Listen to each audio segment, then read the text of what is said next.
Плавное движение рук и легкий степенный шаг. Эти элементы национальной лезгинки в исполнении Амина Зариева еще не идеальны в своей технике, но тверды в намерении когда-нибудь показать достоинство и красоту танца на настоящей сцене. Нас научили очень многому движению.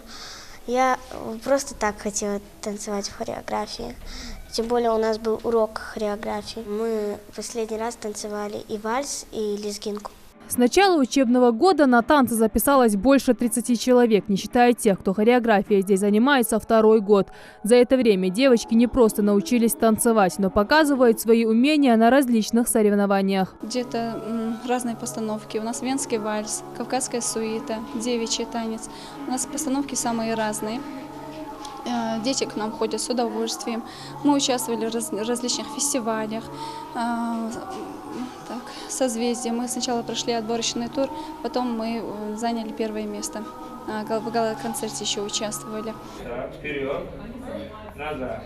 Формируют красивую осанку и в спортивном зале, но уже с помощью гимнастики. Мостики и растяжки здесь направлены не только на эстетику, но и оздоровление. Укрепляют тело и дух перед занятиями вольной борьбы. Желающих положить соперника на лопатки, кстати, насчитывается больше сотни. Сейчас у нас тут открыли филиал спортивного клуба «Чингис».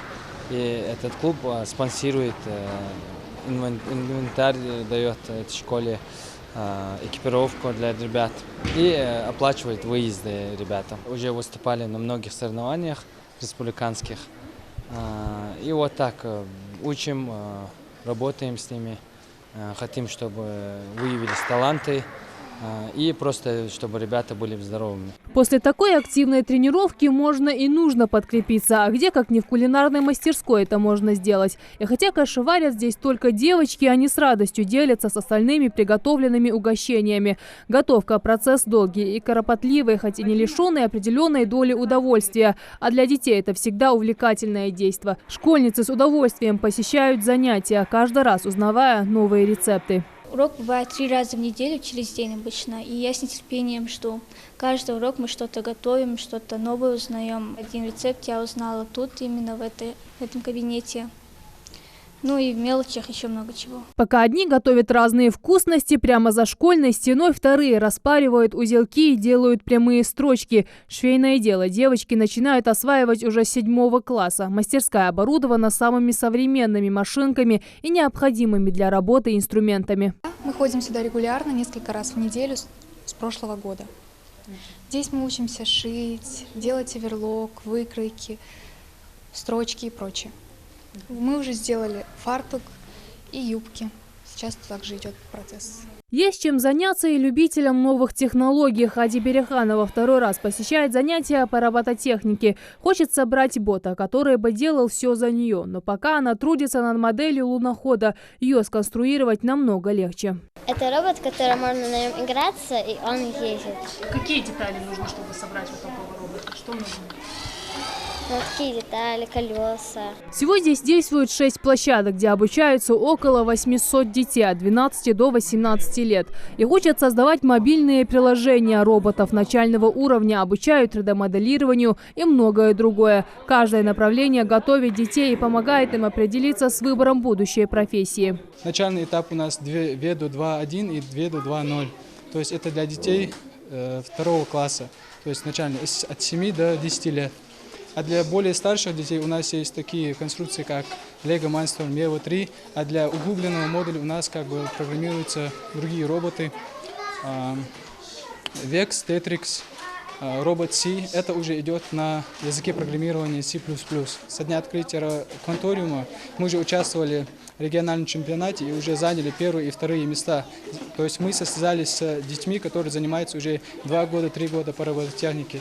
То есть у детей интерес очень большой именно по этому направлению. Ну и, конечно же, на 2-м месте IT-программирование. Новые возможности образования, ментальная арифметика, владеть техникой счета на косточках, использовать воображаемый абакус и, главное, задействовать сразу обе руки. Несмотря на то, что эти манипуляции дети начали производить только в этом году, у них уже есть успехи.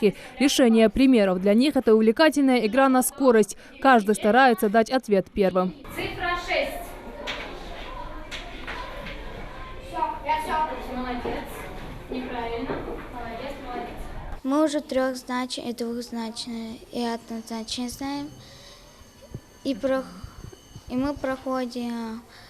Я еще прошла скорочтение с моим одноклассником Артуром. Центр образования – одно из самых крупных подобного рода объектов на территории СКФО. Настоящая школа-гигант, которая помимо качественного обучения может похвастаться и твердой базой дополнительного образования. Учителя старались подбирать кружки по интересам детей. Поэтому занять себя здесь может даже самый привередливый ребенок. Школьники смогут не только получить полезные навыки, но и подтвердить их соответствующим документам.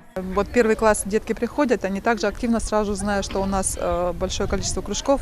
Уже родители интересуются, учителей спрашивают. И вот сейчас уже сформировано расписание внеурочной деятельности. И спрашивают, когда, какие кружки, в какое время они работают. Составляются списки по заявлениям родителей. И ведется эта работа. Базовые сведения, получаемые на школьных уроках, не могут в полной мере удовлетворить потребности в знаниях. Учитывая, что не все способны заниматься самообучением, значимость эффективной организации дополнительного образования в школе сложно переоценить. Жардат Хулухоева, Адам Далаков, Новости 24.